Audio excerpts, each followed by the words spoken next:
Monsieur le maire, il y a des gens qui aiment l'espace, il y a des gens qui aiment l'univers, il y a des gens qui sont accros, qui veulent connaître l'origine de notre univers. Il y a des gens qui sont toujours derrière leurs appareils pour scruter le lointain, savoir quelle planète est née et la constitution de notre univers. Et ces gens deviennent des spationautes, des astronautes, des cosmonautes. Il y a des gens qui aiment l'art, qui deviennent sculpteurs, écrivains, chanteurs, musiciens. Il y a des gens qui aiment les sciences urbanistiques, qui deviennent maçons, architectes, géomètres. Il y a des gens qui aiment le service à la communauté, qui aiment servir, qui aiment donner, qui aiment encadrer. Ce sont des gens qui ont un sens élevé du leadership communautaire. Ce sont les conseillers municipaux, ce sont les députés, c'est le président de la République, c'est tous les élus, c'est les chefs de communauté, chefs de village, chefs religieux qui gèrent nos communautés. Le service à la communauté que vous avez choisi est un sacerdoce. Vous devez être au service de votre communauté en permanence. Toutes ces personnes qui vous acclament aujourd'hui, qui vous applaudissent, qui vous reconnaissent comme chef, qui reconnaissent votre autorité, qui vont marcher dans vos sillons, qui vont exécuter les instructions et l'impulsion que vous allez donner à cette commune, vous reconnaissent comme chef. Servez la communauté. Servez la communauté en permanence. Faites la promotion de la gouvernance. La tentation de l'isolement est forte dans l'exercice du pouvoir. La tentation de renier vos amis. La tentation de monter dans votre devoir. La tentation de vous mettre à l'écart de la communauté est forte. C'est ça la réalité du pouvoir. Vous aurez de nouveaux amis. Vous allez signer de gros contrats. Vous allez avoir de grandes audiences. Attention à ne pas perdre vos principes originels. Ne vous laissez pas trahir.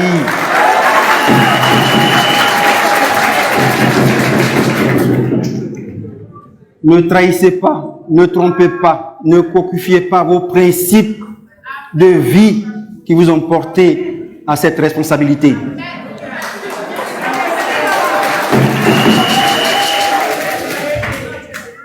En tant que maire de l'une des communes les plus prestigieuses de la Côte d'Ivoire, vous allez rencontrer de grands souverains.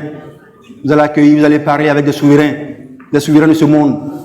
Qu'il ne vous fasse pas oublier les enfants des bas quartiers de Cocody. Qu'il ne vous fasse pas oublier les enfants des rues. Qu'il ne vous fasse pas oublier. Qu'il ne vous fasse pas oublier toutes ces femmes, toutes ces braves populations qui vous ont élus parce qu'elles ont foi en vous.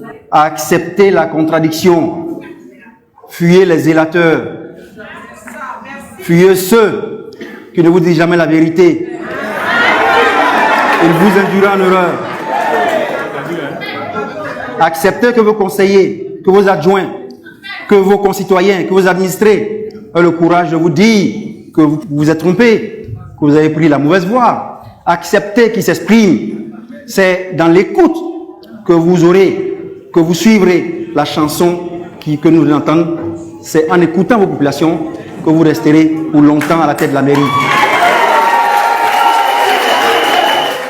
Dans ma vie, j'ai eu l'opportunité de visiter beaucoup de pays d'Afrique, de travailler dans des pays d'Afrique et du monde avant de revenir en Côte d'Ivoire. J'ai vu des hommes politiques s'éloigner de leur peuple. J'ai vu des élus en qui tout un espoir était fondé, rompre la relation d'amitié, de fraternité avec leur peuple. Vous n'avez pas l'air de quelqu'un qui peut trahir les siens. Nous vous demandons de poursuivre le travail d'unité, d'union de votre communauté. Non, le pouvoir ne corrompt pas, l'argent ne corrompt pas, l'argent ne l'éloigne pas. Le pouvoir, l'argent permettent de découvrir la vraie personnalité enfouie au fond de nous. Vous êtes d'une famille qui a marqué l'histoire de la Côte d'Ivoire. Vous avez contribué à l'émergence de cette nation. Vous avez contribué à l'épanouissement de toute la population de Côte d'Ivoire. Nous vous demandons de poursuivre ce travail à ce poste de responsabilité. Nous voulons vous dire maintenant, Monsieur le maire, ce que les populations de Cocody, ce que les jeunes, les femmes réunis dans cette salle, mais tous ceux qui sont actuellement à Cocody, ils ne vous demandent pas d'être généreux. Ils n'ont pas besoin de votre générosité. Ils ont besoin de votre équité, de votre justice. Si vous êtes généreux, ça voudrait dire que vous touchez une poignée d'individus qui frappent à votre porte pour recevoir, pour que vous nourrissiez leur au bol. Mais en étant équitable, vous prenez des décisions justes pour toutes les centaines de milliers de personnes qui vivent ici. nous vous demandons de l'équité, de la justice dans l'exercice de vos fonctions. Nous vous connaissons depuis longtemps. Nous vous connaissons depuis longtemps.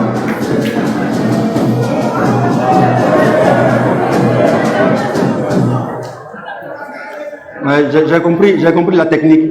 Le maire, il a loué des voyeurs pour que je ne puisse pas parler.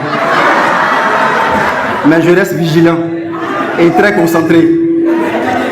Monsieur le maire, je vous connais depuis longtemps. Je connais vos principes, je connais votre intégrité. Je ne peux que vous souhaiter bonne chance. Mais pour pouvoir parvenir à développer Cocody, je vous souhaite une seule chose, que Dieu vous bénisse. Amen.